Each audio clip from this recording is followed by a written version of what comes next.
Hey everyone, welcome to the channel. Before we get started, don't forget to like and subscribe. Also, drop a comment letting us know where you're watching from and what time it is there. That way, YouTube will keep showing you more stories like this. Now, let's begin. I haven't eaten candy since I was 7 years old. I don't like anything that is small and round like candies, if not to say I'm afraid of them. I'm so afraid that just seeing them makes me feel nauseous instantly. On Halloween occasions, I book a flight to travel abroad. I go to places where Halloween isn't celebrated and stay there for a few weeks, or even a whole month. I only return home after making a phone call to ensure that there are no Halloween decorations left.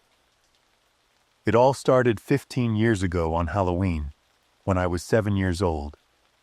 My neighborhood had Joyce, Kane, and Roger. We were in the same class and were very close friends. That Halloween night, I was so excited that I skipped dinner, wore the witch costume my mother had prepared, held a wicker basket in my hand, and ran all around the house. Will I be able to eat all the candies I collected? Of course, sweetheart, but not all at once. Remember to say thank you after you get the candies. My mother gently tied the witch's hat and reminded me. Otis! Kane's voice called out loudly. I happily said goodbye to my parents and ran over to my friends, ready for the most unforgettable Halloween night of my life. We started by visiting the brightly lit houses in the neighborhood one by one. Trick or treat! Everyone shouted in unison the familiar phrase. After visiting about 4 or 5 houses, seeing the small amount of candy in my basket, I came up with an idea. Let's split up. Instead of dividing the candy equally among the 4 of us, we can have all the candy go to just one person. Great! Joyce immediately chimed in. Let's see who can collect the most candy, Kane exclaimed excitedly. And so we split up and agreed to meet at the end of the block. After a while, my candy basket felt noticeably heavier. Looking at the amount of candy, which was everything I had dreamed of getting whenever we went to the supermarket, I couldn't help but smile. After visiting a few more houses, I was confident that I would be the winner. Joyce and Kane were waiting at the meeting spot. I ran over, holding my basket tightly to keep a few pieces from falling out. We showed each other our haul, and as expected, I was the winner, just one piece of candy ahead of Joyce. Where's Roger? I wondered. He's probably off eating candy by himself somewhere, Kane joked, and we all burst into laughter. Guys, let's go to that house at the end and ask for some candy, Joyce suggested. Kane and I looked toward the house, the flickering green light in the window resembling the cold, sharp eyes of a monster watching us. But the old man in that house is really fierce. Kane hesitated. That's right. We've never even talked to him. I guessed that I shared the same thought as Kane. What are we afraid of? It's Halloween. Trick or treat. We're in costumes, so no one will recognize us, Joyce persuaded. She ran toward the house at the end of the street like a pioneer. Kane and I took a few seconds to think before we followed her. That house truly felt like a completely different world in the neighborhood, always dark and mysterious. As we stepped into the yard, the musty smell and cold atmosphere made our footsteps slow down. All 3 of us exchanged uncertain glances, each of us thinking about backing out. But no one wanted to be the one to say it. By the time we reached the front door, there were no Halloween decorations at all, yet I still felt a chill run down my spine. Joyce's smile was stiff at that moment as she nervously pressed the doorbell. Who? The homeowner's voice was deep but oddly distorted. We jumped and huddled together, gripping our candy baskets tightly. Trick or treat. Joyce was on the verge of tears, looking even more frightened than Kane and me. Click. The door opened a crack, and a hand reached out from inside, tossing 3 small black candy bags toward us. Kane and Joyce immediately ran away. I froze for a few seconds when I met the old man's cold, sharp gaze, accompanied by a squelching sound as if he was chewing on something. "Otis!" Joyce shouted loudly, startling me. I quickly said thank you and turned to run, just as I noticed the old man reaching out toward me. Reaching Kane's house was the nearest safe spot, and we breathed heavily while laughing with excitement. As we divided the old man's candy bags, all 3 of us eagerly anticipated trying them first. The moment I had been waiting for had finally arrived. Normally, my mom would never let me eat candy this late at night. "Mine is eyeball candy," I exclaimed, because it was my favorite treat in the world. I quickly popped the candy into my mouth and it tastes super terrible. I couldn't even chew that piece of candy.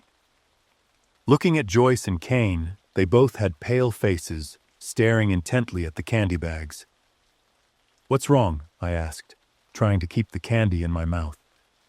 Joyce's candy bag fell from her hands, and a bunch of human fingers rolled out from inside. Kane also dropped his candy bag, and inside were ears and teeth. I felt like I was turning to stone, my whole body frozen in place.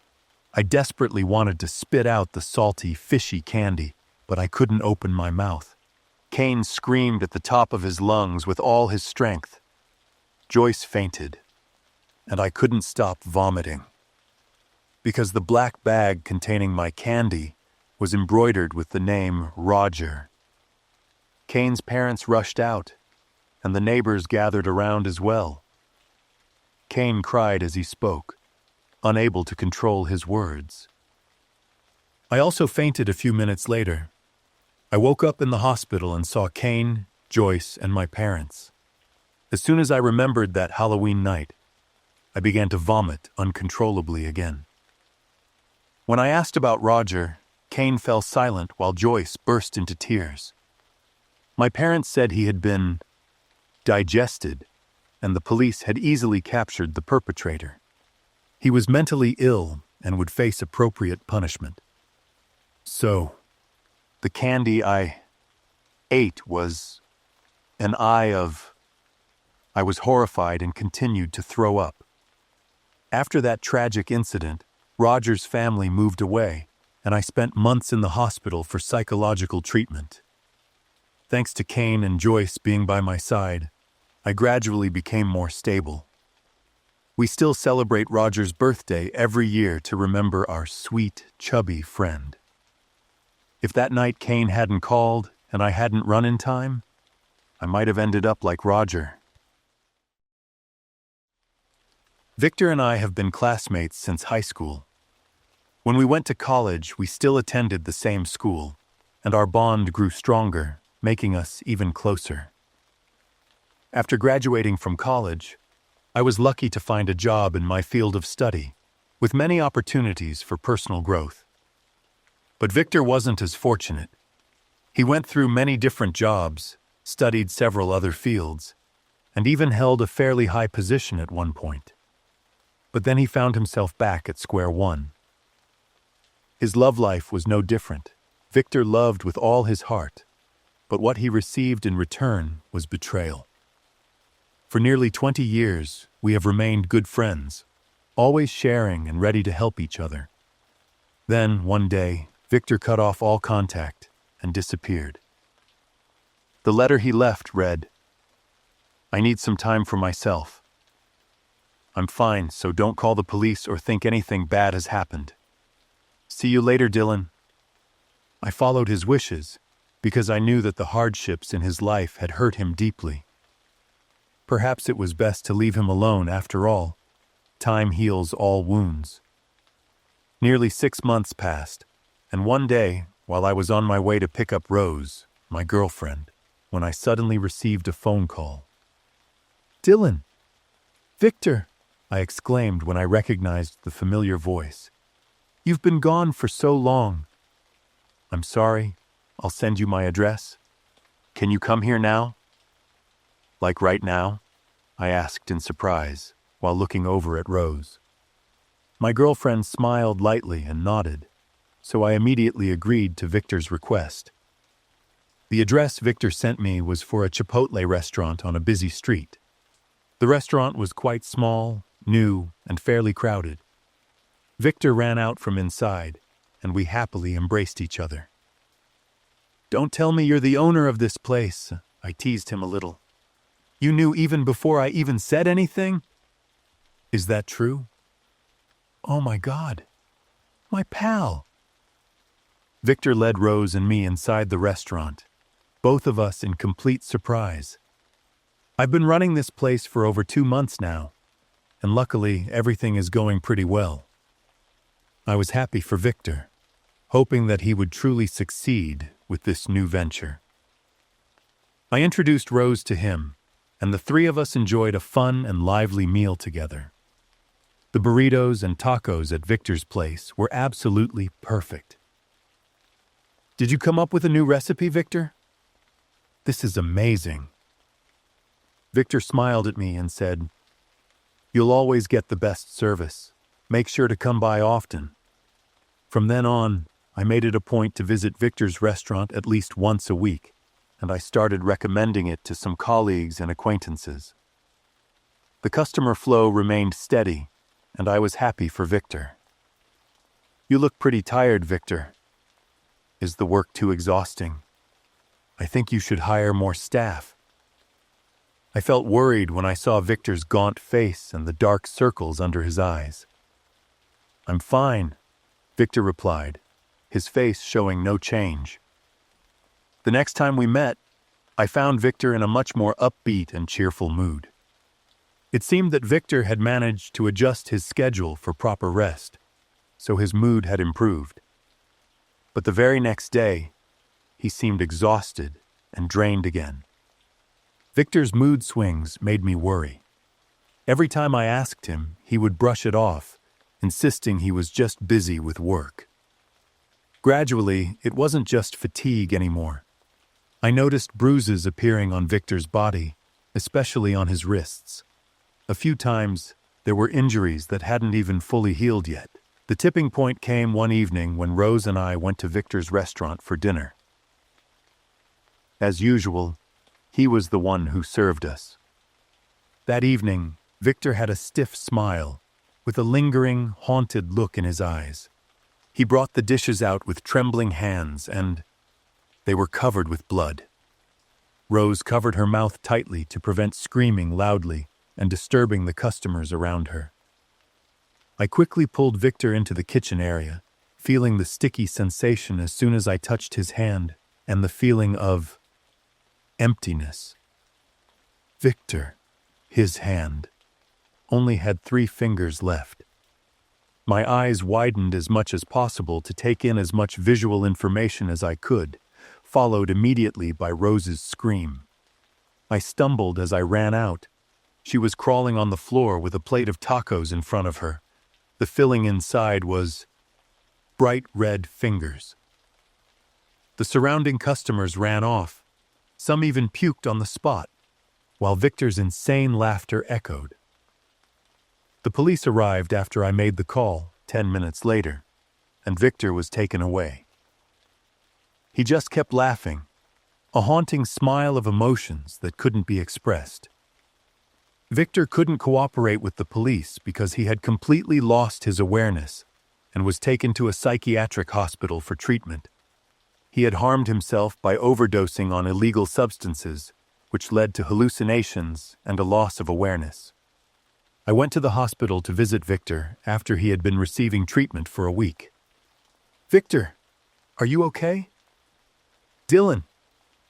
Victor looked at me and smiled, but that smile continued for 20 minutes, with Victor's eyes wide open but blank, devoid of any emotion. Perhaps he had endured too much pain from the broken family, the beatings from his perverse stepfather, and the countless hardships in his life. I still hope that one day Victor will recover, and I will always stand by his side. I'm Francis, 28. I have a girlfriend who's 26. We live and work in Houston, and we've been together for almost 3 years. After wrapping up a big project that took 6 months, I planned a 7-day vacation for my girlfriend. I picked Chicago as our destination, since it's where my girlfriend was born and grew up until she was 10. She remembers a lot from when she was little, and shares those memories with me often. Chicago is a beautiful city, and definitely worth experiencing. I booked a flight and a hotel, and we meant to spend a really meaningful and happy week together. No words can depict her happiness and excitement. She told me about how Chicago has changed compared to 16 years ago. It was really meaningful and interesting for her to recall her childhood while experiencing the city again. On the evening of our 4th day in Chicago, we decided to take a double-decker bus tour to see the city after dinner. Chicago at night was absolutely amazing, and the weather that day was perfect. The bus was pretty empty that day. We sat in the back row, a girl was in the middle row, and another couple sat up front. I liked how sparse it was. It made everything feel more private. I gave my girlfriend a necklace with the first letters of our names engraved on it. We shared a quick kiss and laughed together. I jumped when something really hot touched my foot. I looked down and saw a baby bottle. I figured it must have belonged to the girl sitting in the middle row. I walked up to the girl and said, "You dropped the baby's bottle." The girl was startled, turned around, took the bottle from me, and said thank you. I really love kids, and have told my girlfriend many times that I'm ready to become a father. I sat in the empty chair opposite the mother and daughter to watch the baby for a bit. I asked, "Is that a boy?" because I noticed the blue clothes and the thin blanket. The girl smiled and replied, "Yes, his name is Jonathan." But when she pulled down the thin blanket, I was startled to see that it was a doll. My smile instantly turned awkward. "Do you think my son is cute?" I nodded and quickly went back to my seat. My girlfriend asked me curiously what happened. "I think that girl loses her mind." I told her what I saw, and at first, she thought maybe I just saw it wrong because it was dark. I wasn't sure either since I was confused and didn't get a good look at the baby in the girl's arms. We decided to just ignore it and continued enjoying the city. About 10 minutes later, while we were sitting in the front row chatting and laughing with the couple, suddenly, the girl's sad singing voice echoed through the bus, and it was heartbreaking and painful to hear. The couple turned to look at the girl and then glanced at us with uncomfortable expressions. We were just as confused, and I couldn't help but get goosebumps. The wind, which had been really cool, made me shiver. Remembering the movies we had watched, the mother who had lost her child was so sad and had lost her memory, thinking that the dolls were her children. It was really similar to what was happening now. My girlfriend walked over to the girl. I couldn't hear clearly what they were saying. I just saw my girlfriend's smile turn into confusion before she quickly returned to her seat. My girlfriend told me she noticed the girl's shirt, and the towel around the baby seemed quite wet. The girl must have just given birth recently, and the wet shirt and towel were from milk flowing out. But she was holding a doll, not a real child. We looked at each other with concern. My girlfriend suggested we get off at the next stop and end the bus tour there. I agreed. From that moment on, we all kept an eye on the girl, and so did the other couple. Suddenly, the girl stood up, walked to the center of the seats and shouted, "This is my son, Jonathan! I just bought him this afternoon." As she spoke, she smiled, but it looked more like the smile of a lunatic than the happy smile of a mother. The next moment, the girl was crying again, hugging the doll tightly to her chest. My previous son couldn't be used anymore. He kept crying a lot, all day long. The other 4 people on the bus were all frozen, and we didn't know how to react. Suddenly, a baby's cry really rang out. The girl immediately stopped crying and went into a total panic. Could it be that the cry was coming from the doll? The girl hurriedly searched for something. The baby's cry seemed to trigger her nerves. After a while of searching, she threw the doll aside and rushed to the bag at the seat where she had been sitting. From the large bag, the girl pulled out a child. This had to be the real Jonathan she'd just mentioned. The girl hugged the little child to her chest and tried to comfort him. The child kept crying, and the young mother, feeling helpless, cried along with him. I quickly pulled out my phone and called the police, reporting the situation and what was happening. The bus had just stopped at the next stop, and the couple hurriedly ran away. I ran to inform the driver, while my girlfriend stayed behind to comfort the mother and child. On the lower floor of the bus, I quickly summarized everything to the driver. Suddenly, my girlfriend screamed loudly in a panic. A small blue object, making the sound of a baby crying, passed through the window of the bus on the first floor. I was stunned for a few seconds. The crying stopped, and then there was another loud scream. A small, dismembered body was lying on the road. The driver and I panicked and rushed up to the second floor of the bus. I ran to where my girlfriend was kneeling and crying on the ground. She hugged me tightly, her body shaking and her hands cold. The other girl was holding a doll and singing a lullaby happily. The police arrived, sealed off the scene, immediately helped take the girl to a treatment facility, and asked everyone involved to go to the station to cooperate with the investigation. It took a while for my girlfriend to calm down and describe the horrific and heartbreaking scene. That girl was Louisa, a mother who had just had a baby boy a little over 3 months ago. Louisa was suffering from postpartum depression and psychosis because she wasn't getting the care she needed. Her husband had been having an affair since Louisa was 6 months pregnant. Louisa had been mentally tortured by her husband and his lover for a long time. How much endurance, despair, and fatigue would it take for someone to act like that towards their own child? Louisa's husband and his lover need to be held accountable and face appropriate punishment. Louisa is getting treatment, but I can't imagine how painful it will be for her when she finally realizes what happened. I'm sure Louisa isn't the only one going through this. There are a lot of young mothers out there under pressure, having to care for their children all on their own. Children and women always need to be cared for, supported, and protected in all circumstances. I'm Jason, and these are my 2 hands, without fingers. This is the most painful and terrifying experience I've ever had. 10 years ago, I was a sophomore at the University of California, San Diego. I spent my free time working as a freelance deliverer. The job was risky, but it offered flexible hours and helped me cover my living expenses. Occasionally, I'd receive extra tips, which always made me excited.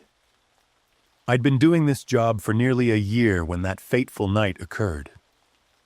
On that day, I didn't go to work. Instead, I spent time working on a presentation for the end of a course. I forgot to update my account on the order receiving website to not accepting orders. Around 10 p.m., my account received a notification about a delivery order. Before I could read all the details, my phone rang unexpectedly from an unknown number. I answered, and on the other end was a woman who wanted me to deliver the package to the specified address by midnight. She emphasized that it was 12 midnight and instructed me to be punctual. Before I could respond, the call ended abruptly. Right after that, the delivery fee was transferred to my account. Seeing the amount, I couldn't believe my eyes.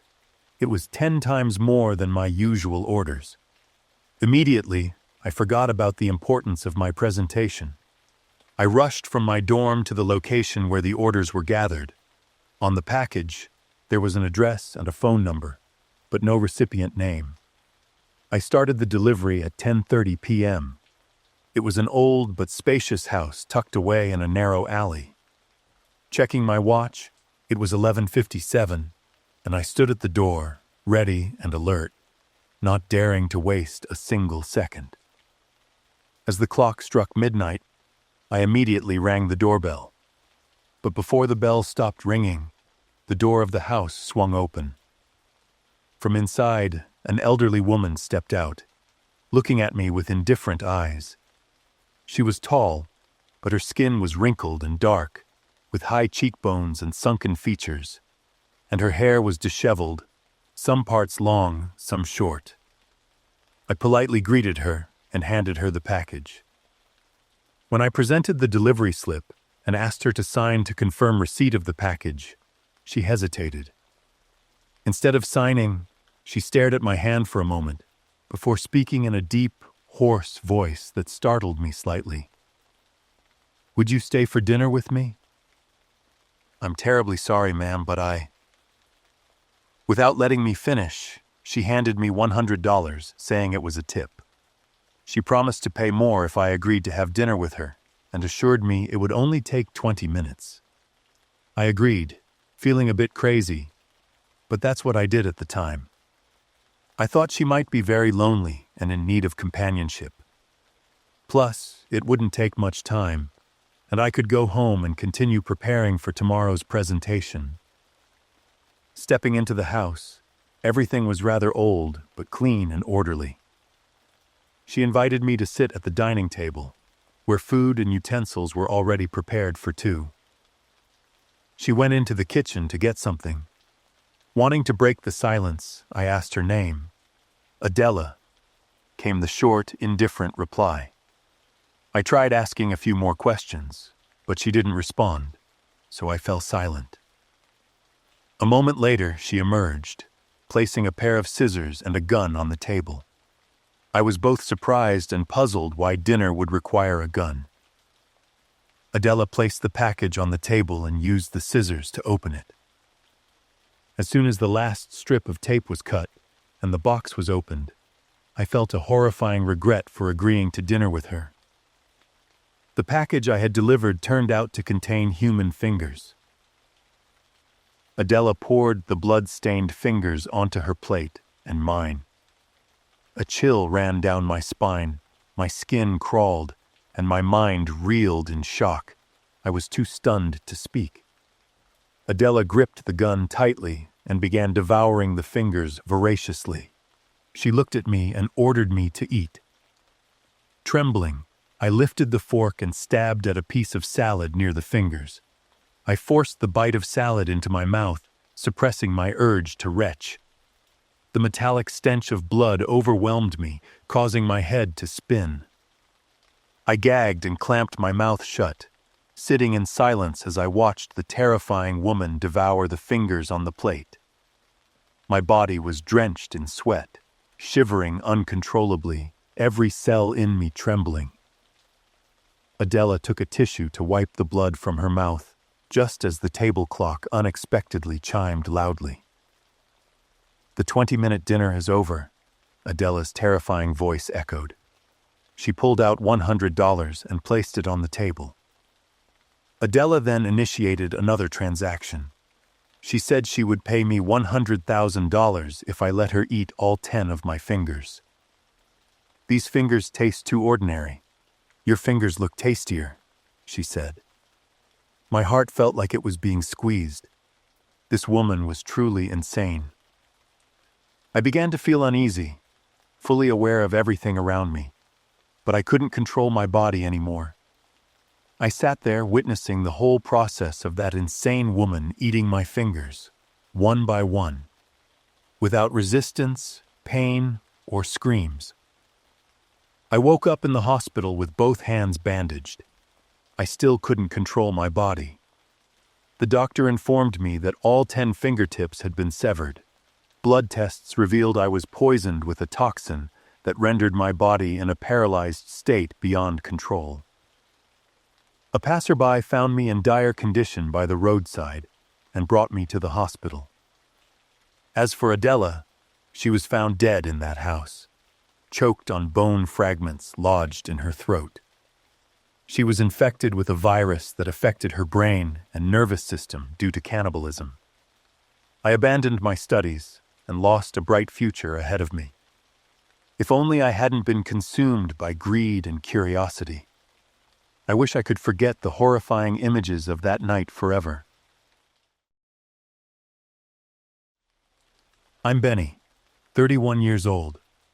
I am working as a production manager for one of the 10 largest companies in the U.S. I have worked very hard to get to my current position, and I really love my job. My company often holds luxurious parties at the end of the year to appreciate employees' contributions throughout the working year. During the party, there will be activities including dining, entertainment, and a charity auction. Last year's end party also had similar activities as every year. This time the company allows employees to bring a relative along. I immediately thought of Donna, my beautiful girlfriend. The party invested by the company was very grand. The venue is a famous local 5-star restaurant. Donna and I arrived at the party, greeting everyone. Donna is very excited about everything around her. Knowing my position in the company, she really admired it. I am also confident that I have scored more points in her eyes. The party, with the participation of more than 3,000 employees, was deafening. I told Donna to follow me closely to avoid getting lost. Around 6:30 p.m., we started the party. Company leaders will give opening remarks. The next part is to honor and reward employees who have made outstanding contributions. When standing on the podium to receive the award, I was very happy to see Donna standing below, clapping her hands and looking at me smiling. At 7 p.m., we started the dining portion. The party format will be buffet. Beautifully decorated and extremely luxurious dishes were served. The LED screen suddenly appeared with a video of the restaurant's chef. Ladies and gentlemen, I am Anthony, the restaurant's executive chef with nearly 30 years of experience. We would like to respectfully introduce to everyone dishes filled with passion, made from Anthony's unique ingredients. Wishing everyone a delicious. Everyone was very surprised, and I was very impressed with the chef's eyes and smile at the end of the video. It felt like he was trying to convey something. Having the chef personally introduce the dish made us feel appreciated and cared for. This restaurant really knows how to please customers, I whispered in Donna's ear. She smiled happily. Everyone started eating and drinking happily. Donna's food is delicious. She constantly praises the food here. Not only Donna, everyone nodded while eating. I have quite a hard time eating. With unfamiliar foods, I will hesitate to eat them or even be cautious, because I have some stomach problems. Seeing everyone's expressions while eating makes me curious about the taste. I took a look around. The dishes here didn't have name tags or any information about the ingredients. This is very strange compared to other 5-star restaurants I've been to. I don't know what the unique ingredient the chef said is. In the end, I chose a dish that was quite similar to steak. The taste of the dish is very strange, but very delicious. The meat is soft and mixed with the sauce. I started to get excited and continued to enjoy the next dishes. Suddenly, Donna shouted loudly with joy. She ran up to me, boasting that she had found a ring in the dessert. Donna picked up the ring and smiled excitedly. Benny, I think it's a diamond? I looked at the ring. It was indeed decorated with a diamond-like stone. I and everyone nearby were surprised. Could this be a random lucky gift secretly prepared by the company? But lucky gifts usually won't be placed in dishes like that, which is confusing. I was bewildered, and Donna was very happy to put the ring on her finger. Suddenly, a guy standing not far from us exclaimed, "There are human fingernails in the soup." Everyone who could hear those words immediately turned their gaze towards the guy.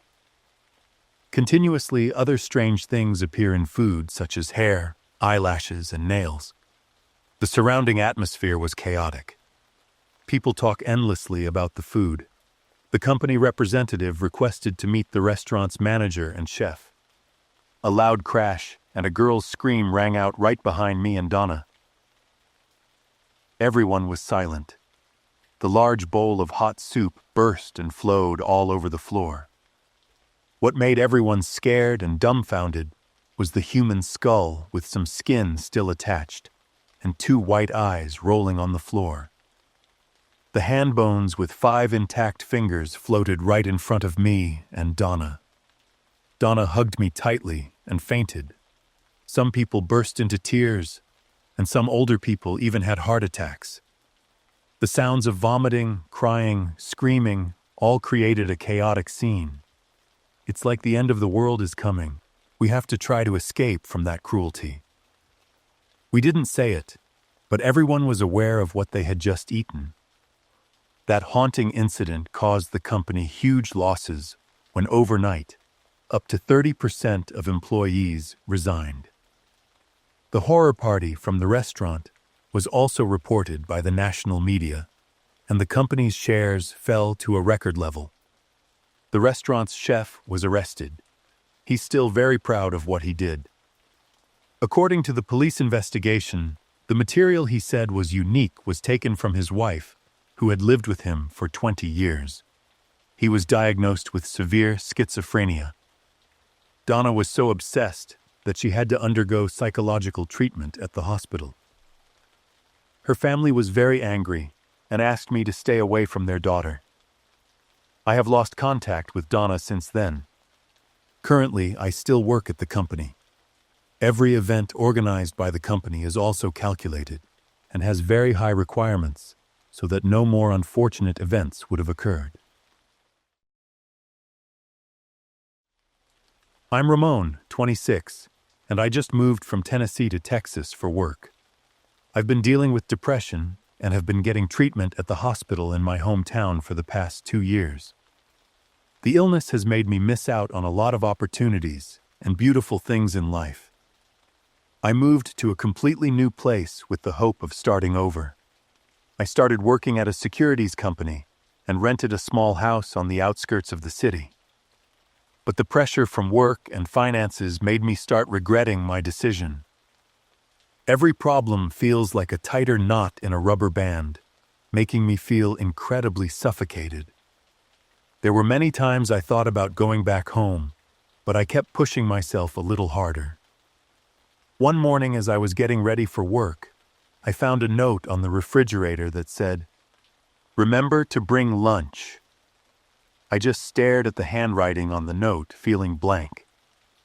Since I was running late for work, I didn't think much of it.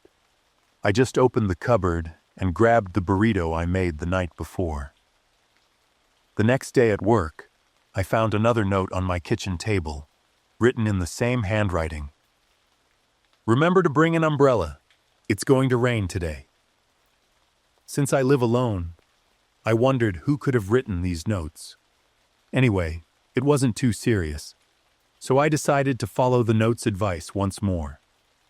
That day, the unexpected cloudy rain was really annoying and caught everyone off guard. As for me, I was pretty relaxed with the umbrella I brought. In the following days, the notes started appearing regularly around the house. I once decided not to follow the note's advice, and that day turned out to be really terrible. Catch up with Lucy today. Present your presentation with confidence and remember to back up your point of view. I just got used to the notes showing up around the house without thinking much about it. It felt like it was predicting the future and reminding me of everything I needed to do.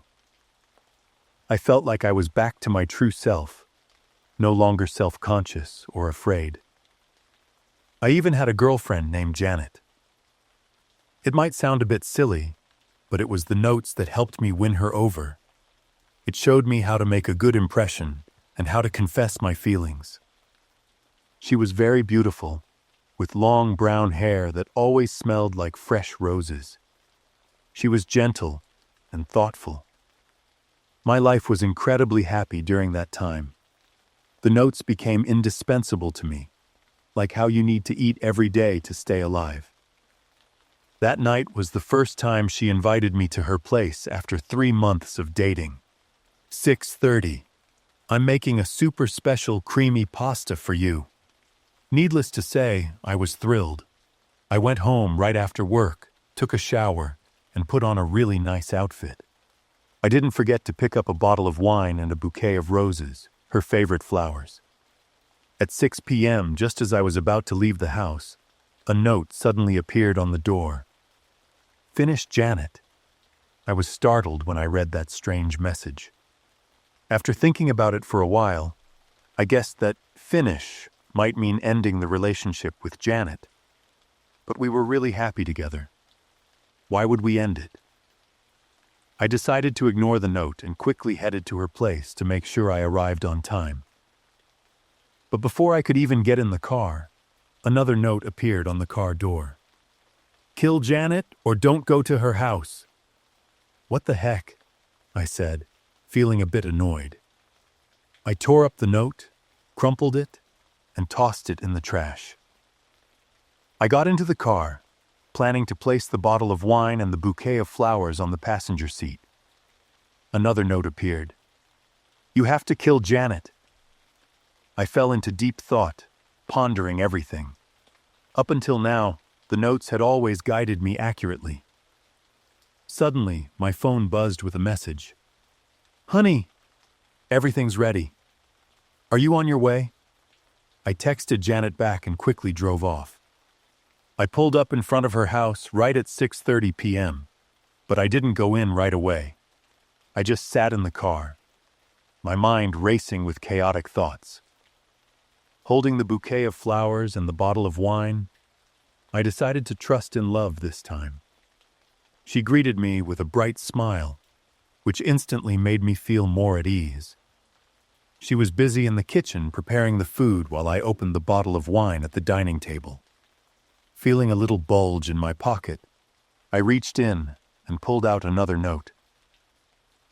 "End it all now. Whatever you do, don't eat that pasta. I was sweating from the awkward situation." She brought 2 beautifully decorated plates of pasta to the table and set them down. "What's wrong?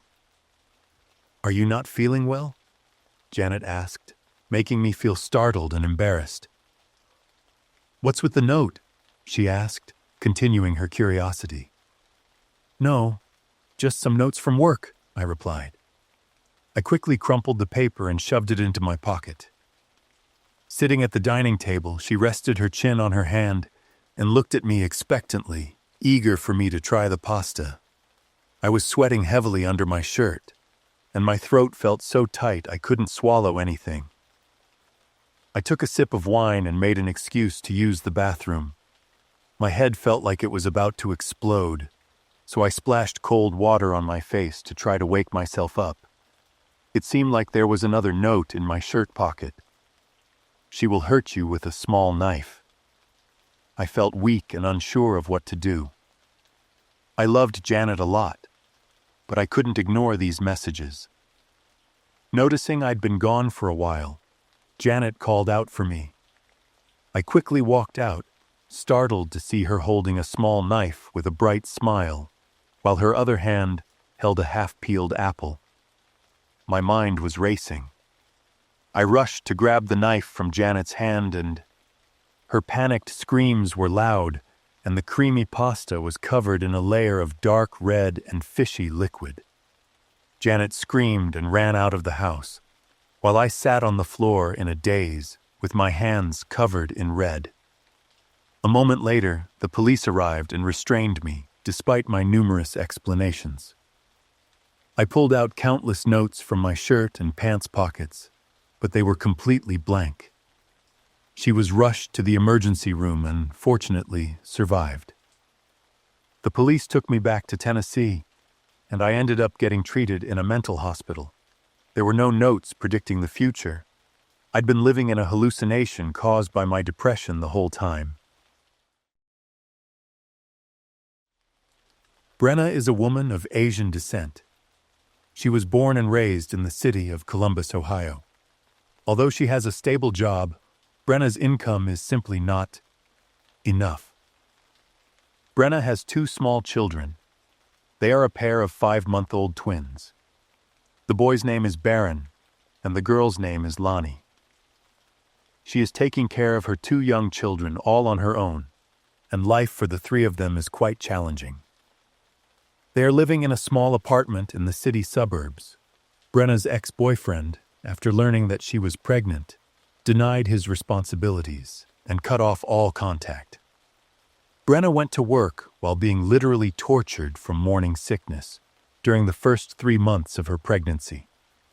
After that came the difficult days commuting by bus with a large, pregnant belly. Brenna worked until the day she gave birth, the most dangerous and important moment. She also gave birth alone. But Brenna always remained cheerful and full of energy. She embraced everything with a bright smile. Those around her admired the extraordinary resilience of this little woman. Brenna had forgotten about her terrible ex-boyfriend and was ready to embrace a new relationship. He wanted someone to rely on, someone who would accept her children and take good care of them. Besides, she knew her current job would make it very difficult for her children to have a fulfilling life. To explore new romantic opportunities, Brenna used the popular dating app, Tinder. Just a few days after using it, Brenna and a man named Alden began to get to know each other.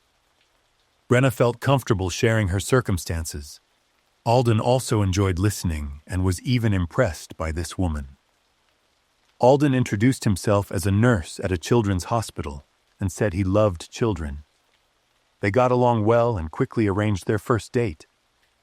Although Alden was 20 minutes late for their appointment, he still made a good impression on Brenna with his nurse's outfit. The way Alden spoke and his gentle gestures showed his respect for Brenna. Brenna also made Alden's heart flutter with her radiant smile and positive energy. The first date went well. Both of them looked forward to their future dates. Alden frequently inquired about Baron and Lonnie during their encounters. He worried about who would take care of the kids while the 2 of them were dating. Brenna smiled brightly, saying that the kids were very well behaved and she had ways to manage by the 4th date.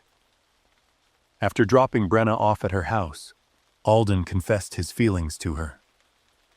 Alden spoke words of love, respect, and admiration for Brenna, which moved her to tears. They hugged and shared their sweet first kiss. After that, Alden expressed his wish to go up to Brenna's house to visit the children and stay overnight.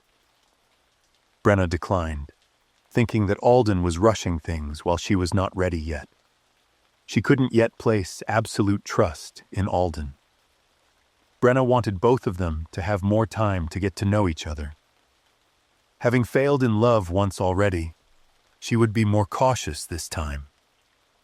Hearing this, Alden showed signs of sadness. After failing to persuade Brenna to change her mind, his attitude completely shifted.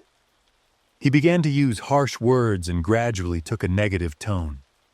They had a serious argument, and in the end, Alden shouted an insult at Brenna and turned to leave.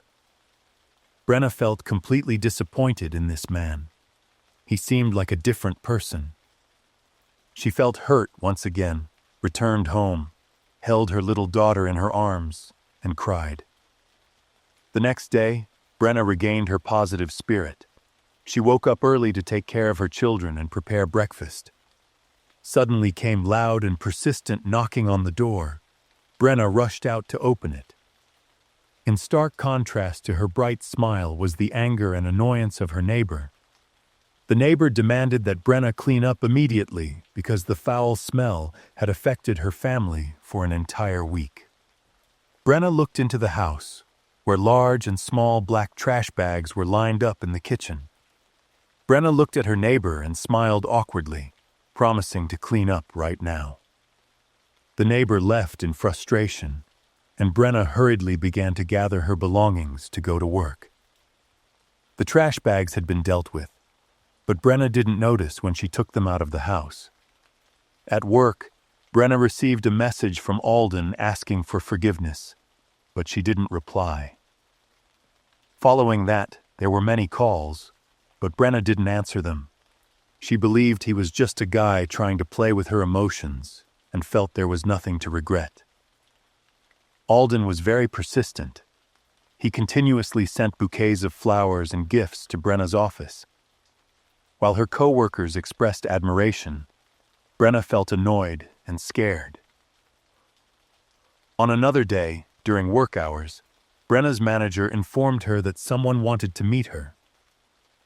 When she arrived at the waiting room, Brenna was confused to find it was Alden. He was dressed very neatly, holding a bouquet of roses, and his gentle manners were just like the first time they met. Brenna got straight to the point, saying that she wanted to break up with Alden because she felt they were not compatible. Alden pretended not to understand and painted a fanciful future for the two of them. Brenna lost her patience. She told the security guard to remove this disturbing man from there. That evening when she returned home, Brenna carefully observed her surroundings, fearing that Alden would follow her.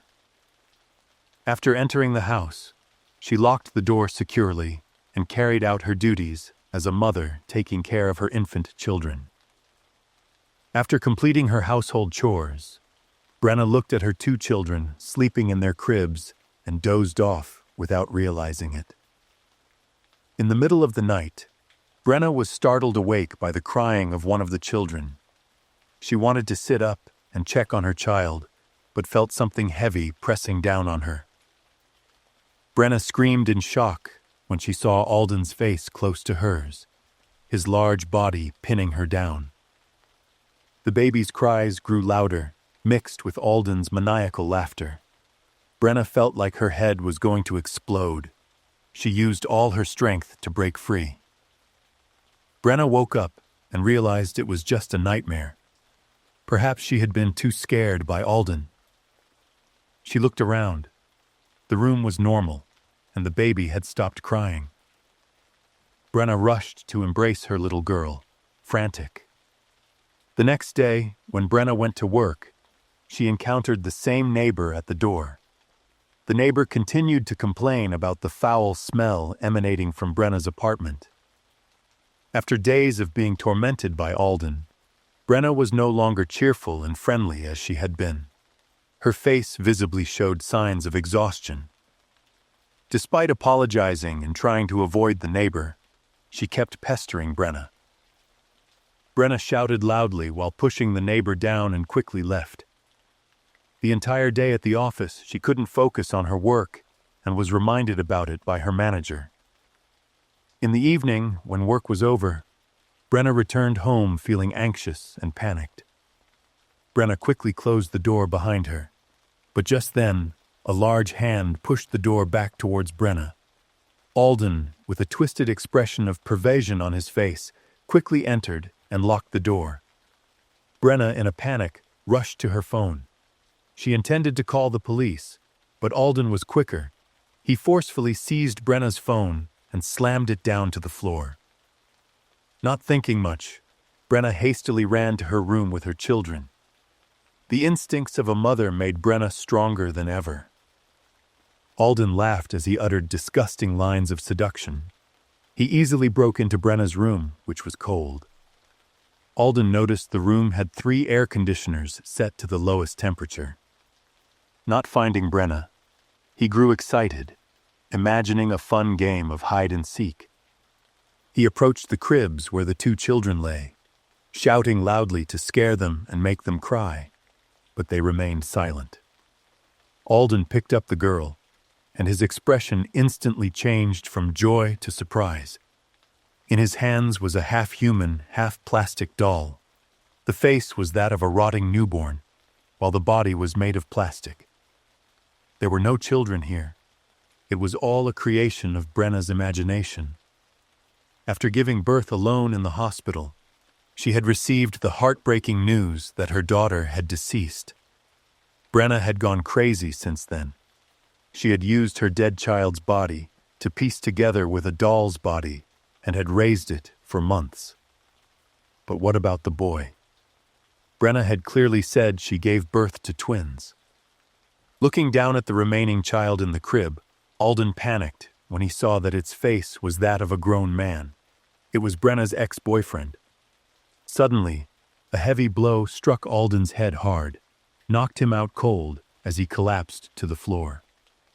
Brenna laughed with delight, took a knife, and without hesitation, ended Alden's life. The next day, a rather plump doll with Alden's face appeared in the crib. "Baron and Lonnie, this is your little brother." In the corner of the room, Brenna placed another large and heavy trash bag next to the previous ones. A few days later, a fourth child appeared in the crib, bearing the wrinkled, aged face of the neighbor. I'm Maddie, 27 years old. I've been working in this local hospital for 4 years now. The work is very stressful, yet I am happy with this work. Nothing beats seeing the patients you cared for getting better. For the entire time, I had not enough time to have any attachment. My dedication all poured into my work. The job demands me to stay at the hospital in the night shifts. Each week, I generally have 2 to 3 graveyard shifts like that. It starts from 1900 hours and will grind through until 0700 hours the next day. Yet despite the tough time, the team would help each other by further dividing the shift into smaller batches, each one covering their respective section. I have encountered many types of emergencies, and many times the patients encountered serious accidents. There was this Wednesday when I was having a quick shut-eyes. Suddenly there was a person coming in, groaning in pain. "Please help me." I jolted back awake and jumped down to the clinic main hallway. There was a man having a lot of lacerations all over his body trotting in. He's in too much pain, I believe, screaming for help, trying to walk in. I frantically called out to other nurses and pushed out a gurney by my own. Carefully lifted the man into the bed. I reeled him into the ER room as quickly as I could. A trail of blood formed on his way to the ER. After reeling the man for a short distance, I started to realize something strange. He's very light. I could barely feel any weight and as if I was reeling an empty gurney. Despite my initial doubt, he turned around, smiling, thanking me. Meanwhile, I was so concentrated in doing first aids, asking him the questions while I'm cleaning up his wound so I could somewhat gauging his level of consciousness. But he kept repeating whatever I'm saying with an expressionless face. Even his eyes weren't blinking at all. After cleaning his wound, I once again asked the questions so that I could write down his information for further treatments. This time he was silent, yet still smirked back at me with his expressionless face. There's little time to waste, so I told him to stay put until I came back with more help and equipment. It's a surprise for such injuries that he was still stable enough to make it to the clinic. Normally for such injuries, people would come to the clinic with family members or good Samaritans. Or maybe he was a homeless person. Those people weren't known to gather a crowd, especially when going to get treatments. Now, after some time, I suddenly realized that I was the only one taking care of this man. My other colleagues were nowhere to be found. Other nurses and the watch doctor were not there, and despite my ceaseless pleas, they're not yet present. Which prompted me to resorting to knocking on their doors to wake them up. The first one would be the ER doctor of the watch. I knocked on his door very quickly and loudly. I quickly summarized for him the situation of the patient and which room he was set down at. However, he did not open the door as I hoped he would, prompting me to slam on his door more and more. The doctor finally gave in. He walked out to greet me with an annoyed expression. I knew him. That's Dr. James, a 38-year-old veteran doctor with many years of experience under his belt. He didn't talk much, yet every time working with him, I felt very stressful. His gaze on me always frightened me, and he seemed to judge me every step of the way. I dreaded every time he grabbed onto the needles. Returning to the ER patient, I tried to report the situation to Dr. James, but instead of caring, he just sighed as if exhausted and just told me, "Please return to your room. Let me get other nurses to come." There's a hint of sleepiness and grogginess in his voice. "This is my watch, ma'am, and it is my responsibility." His firm words shook me to my core. Why, I asked myself, why such a freaking doctor be so heartless to his own patient in such dire conditions? I returned to my quarter, furious. His irresponsibility would not go unnoticed, I thought. This incident was guaranteed to be reported to head of department. I grabbed some medical equipment and quickly roused up a few nurses and technicians up to help the patient. I ran to their sleeping quarter, turning on the light and opening up the door. Everyone in the room, in stark contrast with my expectation, threw me nothing but contempt.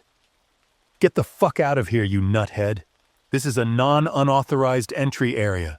I was dumbfounded with their hostile attitude. I, once again, reiterated the patient's dire conditions and asking them to help. One of the nurses rudely stood up and shoved me back to the hallway, before promptly slammed the door in my face. I sat alone in the dark, quiet corridor. Those cold-hearted bastards. Are they even humans? No, I now knew I could no longer rely on the other nurses. I will perform the treatment myself. I quickly returned to the ER room, where the man was still waiting for treatment. The bandages on him earlier had all turned crimson red. The bed was equally smeared with blood. The iron rust smell exuded all over. Okay, massive bleeding. Letter M of MARCH algorithm. Despite the amount of blood oozing out, the man still smiled at me, eyes wide opened. I managed the wound closure with the best care I could, all the while talking to the man, trying to calm him, and myself, down. "What's your name, sir?" I asked, and once again, he kept repeating my question like a parrot. "Okay, so how about I call you Dante?" "Dante." He repeated the name, seemed like agreeing on my point. Dante. Dante's the name that had the root in ecclesiarchy Latin, originating from the word durante. Duro, it means hardened and persistent. The name Dante means someone that endured many hardship, yet still held strong. It was just like this man. I could clearly feel his unbreakable spirit, clinging on despite all the pain and blood loss. I managed to handle the wounds as best I could. Even though enduring a lot of small procedures with zero pain medication, Mr. Dante here still kept up his smile, and his eyes still opened wide as if nothing had happened to him. After all those procedures, now it's time to get him some pain medication, some oral ones, and a shot. By the time I had finished the shot and was about to discard the trash, suddenly Dante laughed out loud. I turned my head around, and here I saw Mr. Dante swiveled his head at an improbable angle to look at me. Still, he gave me an expressionless smile, and two eyes wide opened. But at this point, it started to get more and more creepy. He laughed a lot, yet his chest was barely rising. I quickly came over to calm him down. Likely it's a state of shock. Yet as soon as I touched the man, his arm fell right off the sockets. I screamed aloud at the sight, terrified, as the bloodied arm sunk into the ground. When I looked at Dante, he still looked at me, his face frozen up in an expressionless smile. And then when I hugged him tighter to bring him down to the bed, I could hear the bones cracking. Dante's body was slowly disintegrating, starting with the limbs and then to the head. The laughter slowly turned into a buzzing sound. His eyes, for the longest time without any noticeable blinking, completely closed off. Blood soaked out into my nurse's uniform prompted me to just scream. It's all I could do. Everything in front of me was too surreal to even be true. Suddenly the doors opened. Dr. James and two other nurses came in. Their face was very serious. "Hold her down," James said, ordered two nurses to hold me under while he came to get the syringe full of fluids. This was the one that had always been haunting me. Myself, hopelessly struggled while the cold, hard needle punctured my skin, the shearing pain raking through my body. I could feel clearly the frozen liquid coursed through my body as soon as James pulled out the syringe. A tingling numbness came suddenly, and I slowly lost my vision in a blackened blur. Then it all became pitch black. When I came back to my senses, I woke up in the same room as the last time I was there. How many days was it, I couldn't tell. On the floor was an old doll that was torn into pieces, yet still attached on one another by crudely made stitches. When I picked up the doll's head, suddenly there's a buzzing laughter, prompted me to throw it away in fear, together with a loud scream. That doll also mimicked my scream, albeit in a crude and outworldly, creepy way. When I lifted my hands up to cover my face, I saw a wristband with some letter written on it. Maddie Taylor, 1997/02/28, number 172006. McLean Psychiatric Hospital, Belmont, Massachusetts, 02478. The door abruptly opened. Dr. James and two previous vicious nurses came over me, their eyes hawking me uncomfortably. "You better behave and keep quiet at nighttime, ma'am. There are many other patients, and they would appreciate the peace," James sternly demanded. "Wait a minute, what? So I am a patient in the mental asylum?" The story I will tell is about the life of a mentally ill woman named Mia, 62 years old. She has a scary appearance with long scars on both sides of her mouth, all the way to her ears. She has no teeth, nailsless fingers, and jagged hair and eyelashes. She didn't speak, didn't express anything, just sat alone all day and looked out the window with dull eyes. Back in time 30 years ago, Mia had a wealthy life with her husband Lucas in a large mansion located in the wealthiest area of New York. They don't have any children, which is also what worries Mia the most. To reduce the emptiness of the villa, the couple hired many people to work for them. One of them is a beautiful girl named Emma. Lucas was attracted to Emma's beauty. Out of jealousy, Mia begins to notice and get annoyed with Emma. Suddenly one day, Emma disappeared without any trace. All the people working in the villa do not care about that disappearance. They knew the landlady didn't like Emma, and they didn't want to get involved. And Mia told her husband that he had fired Emma from her job because she was too clumsy. Everything returns to normal until Mia begins to act strangely every night.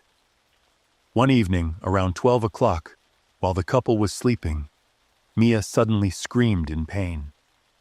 Lucas woke up startled and saw his wife tugging at her hair. There was a lot of hair on the blanket. Mia's scalp was pulled until it was red. Lucas quickly stopped his wife. The next morning, Mia said that a long, cold hand reached out and grabbed her hair and pulled hard. Lucas and the servants think Mia is sleepwalking in her sleep. Things continued in an increasingly terrifying direction. Another day, Lucas came home very late, walked into the bedroom. The scene shocked Lucas. On the floor, on the bed, and in the wardrobe were long blood stains. Even more horrifying were the bloody fingernails scattered everywhere. Lucas quickly called out his wife's name.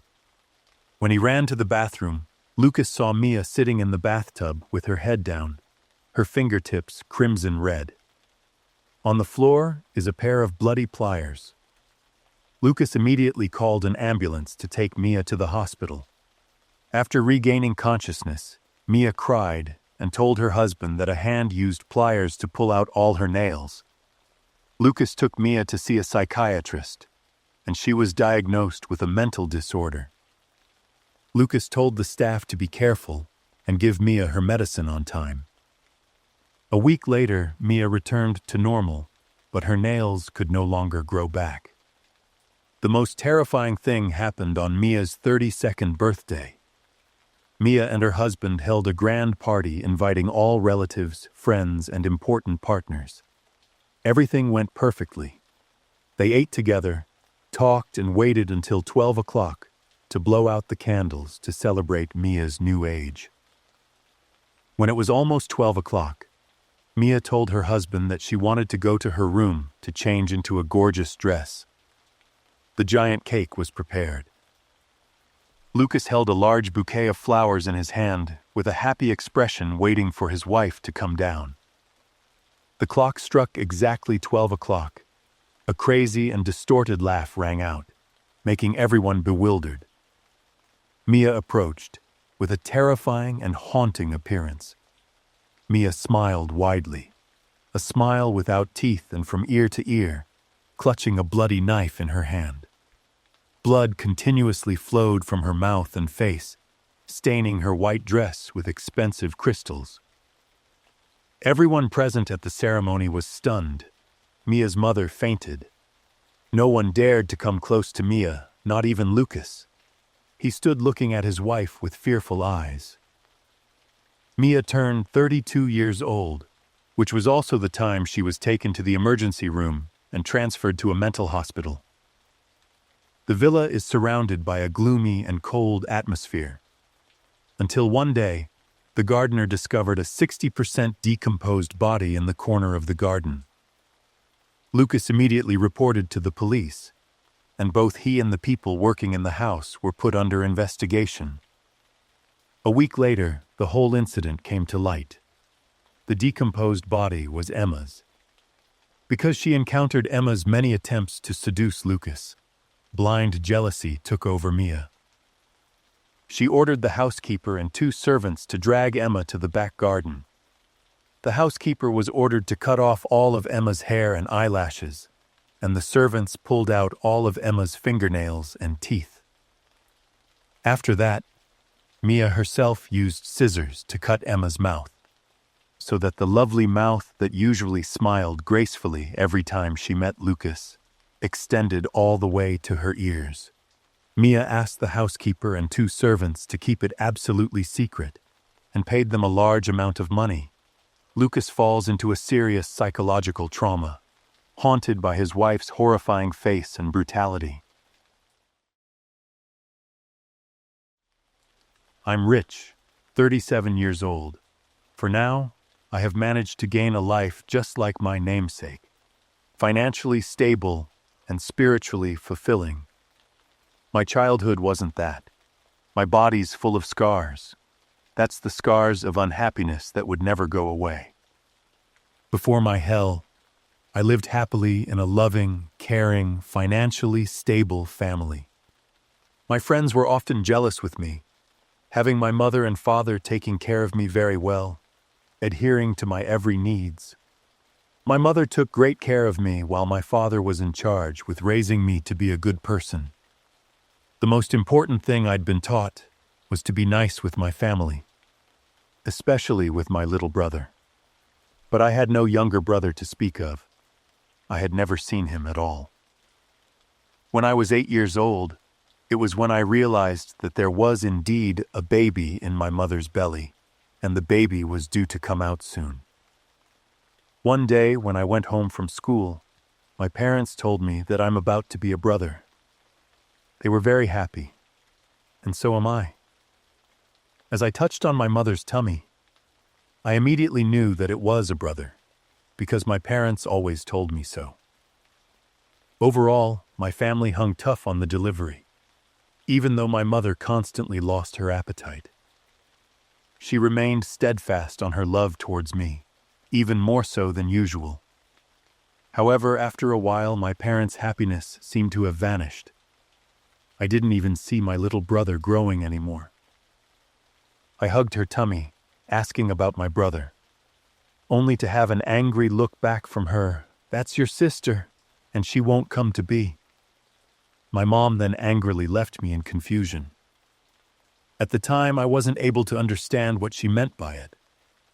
A year later, my parents once again happily announcing the arrival of my brother.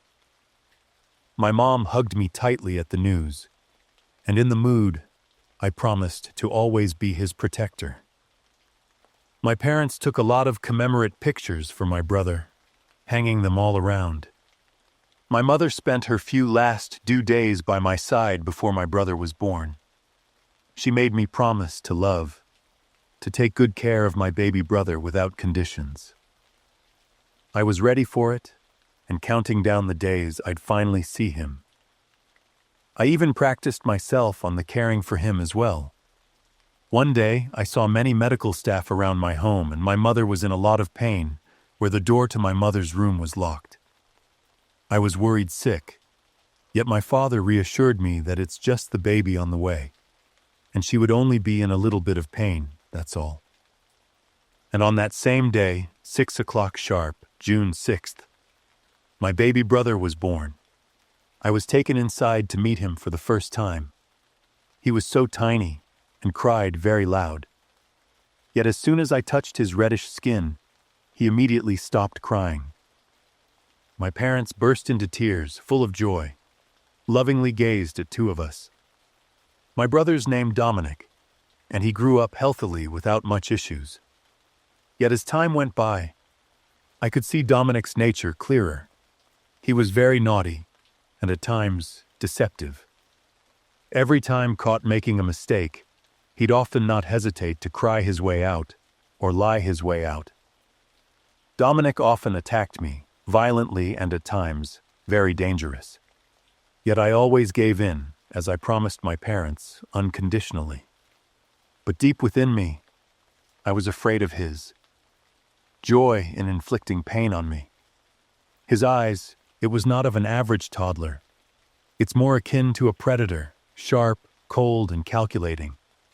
The more he grew, the harder he was to control, and his deception seemed to grow with it. I had once noticed Dominic devouring a raw beef fillet straight from the fridge. Yet my parents didn't seem to believe me at all.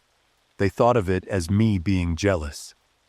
Their perceived negligence even drove me to the point of personal hurt, that I harbored a feeling that I was not their biological child. The more I thought of it, the surer it seemed. I mean, look at it. Everywhere in this home, there's only Dominic, Dominic, Dominic. I was nowhere to be seen. Dominic might be the only child in this home if I wasn't there. When I was expressing my frustration to my parents, out of nowhere Dominic appeared. He threw an angry look upon me, the look like when he was grinding down on the fillet. I was surprised with my parents' indifference. Why can't they feel it? Or, Dominic had also devoured their souls already. My childish thought pulled forth. The days later, my parents' negligence was more and more evident, while Dominic ramped up his violence. That time, I stood my ground and paid the price for it. I was hospitalized due to a shoulder fracture. I was discharged a week later with a lot in my mind, where my mother took me to my room herself. She was much thinner and in a lot of fatigue. When asked about Dominic, my mother didn't say anything. She left me alone there, but I did see tears on her eyes. Due to the after effects of pain medication and exhaustion, I fell asleep. When I came back to my senses, it had already been evening. When I heard the sounds coming from my brother's room, I remembered that I hadn't talked to him yet. I hoped I could talk to him and make peace with one another. The closer I am going to his room, the more the nauseous scent of metal and rotten assaulting my nose. It made me shudder thinking about Dominic devouring the raw beef fillet. I pressed open the unlocked doorway, then suddenly froze at what I saw inside. It was something straight out of a horror movie, and I saw it now right in front of me. Dominic was ravenously devouring my pet dog Cooper. In the corner of the room was a human arm and some scattering pieces of flesh. Dominic stared at the intruder with his bloodshot eyes, his face smeared with blood, still chewing. He immediately threw Cooper's body to the floor, then came charging at me. I yelled aloud, running toward the stairs. I screamed for my parents, telling them to quickly lock their door and call the police. Seeing their son's condition, they quickly followed. I hadn't fully recovered after the hospitalization. Then Dominic bit hard on my arm. The pain was soul-crushing, yet with my father's timely intervention, I made out of there, though not without a scratch. He had torn out a huge chunk of my flesh. The police arrived and had to resort to all extreme measure just to capture Dominic. He was diagnosed with schizophrenia and was held in isolation in the hospital. The human arm in the class was of his fellow classmate. About the other smaller bits, I didn't dare think about them. My parents were devastated hearing about their son. What might happen if I was alone with him that day? I wondered. Now come to think of it, Dominic was born at 6 o'clock on the 6th of June. All 666. Maybe that was a sign? And I often wonder whether my family was better had my parents weren't so heartlessly threw my sister away.